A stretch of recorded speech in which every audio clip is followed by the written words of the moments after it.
Kanchipuram వకుడా silks. నాణ్యత మా ప్రాధాన్యత. మదీనాగూడ, మియాపూర్, హైదరాబాద్ లో త్వరలో శుభారంభం.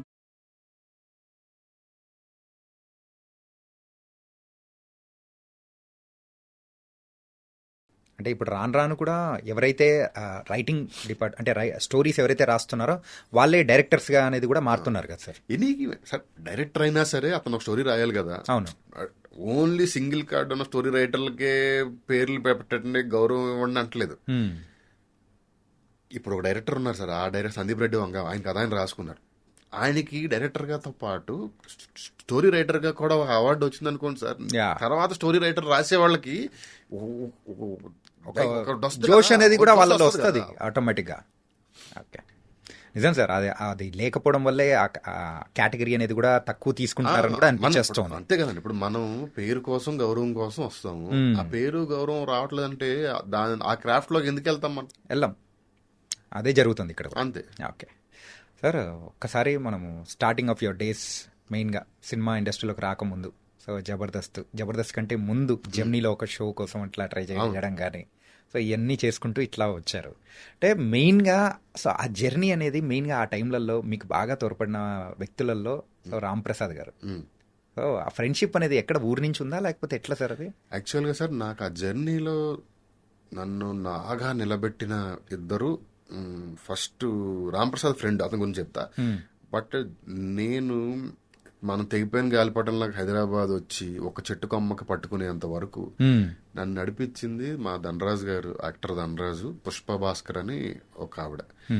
వాళ్ళిద్దరూ నన్ను అసలు సొంత కొడుకుని కూడా ఎవరు అంతలాగా ప్రమోట్ చేయరు. అంత రేంజ్లో నన్ను వెళ్ళిన ప్రతి చోటకి మావోడు మావోడు మావోడు మావోడు మావోడు మావోడు అని చెప్పి చెప్పి చెప్పి నాకు ఏ ఇష్యూ వచ్చినా కూడా అసలు మా ఇంట్లో మా మమ్మీ డాడీని ఎలా అడిగి నేను డబ్బులు తీసుకుంటానో అంత చనువుగా నాకు ఏ అవసరం ఉన్నా సరే నాకు పిలిచి ఇంటికి తీసుకొచ్చి ఇచ్చి అంత నన్ను సపోర్ట్ చేసి నన్ను నేను వచ్చి సెటిల్ అయ్యేంత వరకు నన్ను నిలబెట్టింది మాత్రం వాళ్ళిద్దరు, రాజు గారు, పుష్ప గారు. బట్ ఈ జర్నీలో ఫ్రెండ్గా రామ్ ప్రసాద్ నేను అనేది మే ఇద్దరు స్ట్రగ్లర్సే.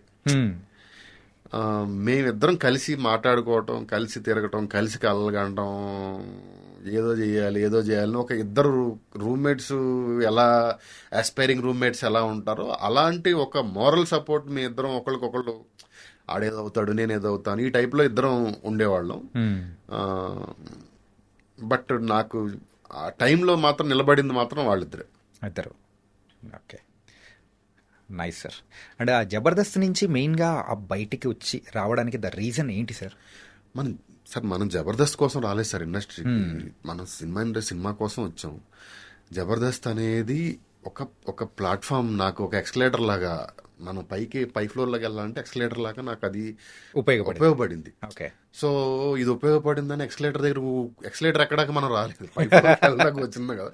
సో అలాగా అది నేను దాంట్లో కంఫర్టబుల్గా సంపాదించుకున్నాను, కొంత నిలబడ్డాను, నా మీద నాకు ఒక కాన్ఫిడెన్స్ బిల్డ్ అయింది. దాని తర్వాత సినిమా ఇండస్ట్రీ కోసం వచ్చిన తర్వాత ఇక్కడ డబ్బులు వస్తుంది, పేరు వస్తుందని మనం ఇక్కడ ఉండిపోతే మన ఎండ్ ఆఫ్ ది డే డబ్బుల కోసం వచ్చిన వాళ్ళని అయిపోతాం. అది కాదు మనకు కావాల్సింది, సినిమాల్లో ఉండాలి అని. నా 75th ఎపిసోడ్కి సార్ థియేటర్ మన జబర్దస్త్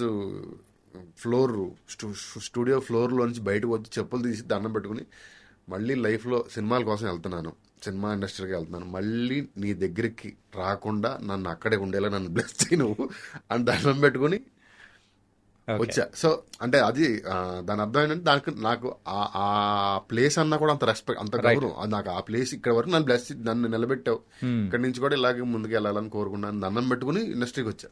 ఓకే, అనసూయ గారితో ఈ పరిచయం కానీ మరి అక్కడ ఎలా ఉంది? అప్పుడే జబర్దస్త్ టైంలోనేనా లేకపోతే ముందు కూడా ఉన్నింది కదా సార్? జబర్దస్త్ కంటే ముందు లేదండి. జబర్దస్త్ జెమినీలో ఒక షోకి, అది జబర్దస్త్ తర్వాతేనా సార్? ఓకే ఓకే, జబర్దస్త్ తర్వాతే. జబర్దస్త్ స్టార్ట్ అయినప్పటి నుంచి అక్కడ కొంచెం తెలుసు. దాని తర్వాత ఇంకొక అలీ టాకీస్ అప్పుడు కొంచెం ఎక్కువ క్లోజ్గా మాట్లాడడం, ఎందుకంటే తను రోజు యాక్టింగ్ అప్పుడు దాంట్లో స్కిట్లు చేయాల్సి వచ్చేది. అప్పటి వరకు తను యాంకరింగ్ చేయడం తప్ప యాక్టింగ్ ఎప్పుడు చేయలే. సో ఫస్ట్ టైం రోజు వచ్చి నా దగ్గరికి వచ్చి మాట్లాడుకొని ఇలా రిహార్సల్ చేసుకొని ఇలా ప్రాక్టీస్ చేయడంలో ఒక పరిచయం ఇది.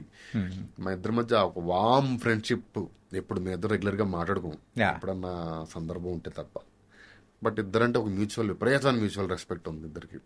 సో ఇప్పటికీ కానీ ఒక యాక్ట్రెస్ గా కూడా ఆవిడ అంటే అంచెలంచెలుగా ఎదగడం అనేది చూస్తూ ఉంటే నిజంగా మైండ్ అసలు ఆ అమ్మాయి ఫస్ట్ డే నాకు తెలిసి నా దగ్గరేనేమో నా ఆవిడ వచ్చి రిహార్సల్ చేయటం ఆల్మోస్ట్ 0 దగ్గర స్టార్ట్ అయిన ఆవిడ అంత బ్రహ్మాండంగా చేస్తుంది ఈ రోజు. అవుట్ ఆఫ్ ఓన్లీ ప్యాషన్, మామూలు ప్యాషన్ కాదు అమ్మ ఆవిడకి.